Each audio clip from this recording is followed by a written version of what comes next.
مجسم پہ کرتے حسن کے، یہ بات ذہن نشین کر لو، تم صرف مصر کا حسن تھے، آج جن کا چہرہ دیکھا جا رہا ہے یہ ساری کائنات کا حسن ہے۔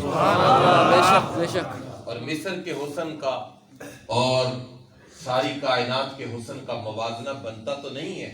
کھڑی کے تاجدار نے انتہا کر میاں صاحب نے، یوں لگتا ہے کہ جب وہ شعر کہہ رہے تھے تو ان کی روح کھڑی میں نہیں عرش بری پر تھی، ان کے ہاتھ میں قلم نہیں شہپر جبریل تھا، ان کے لبوں پر لفظ نہیں جنت کے پھول تھے۔ ایک عرب شاعر کہتا ہے اذا قلت شعرا اصبح الدهر منشدا، جب میں شعر کہتا ہوں زمانہ اس شعر کی تاثیر پر گنگنانا شروع ہو جاتا ہے۔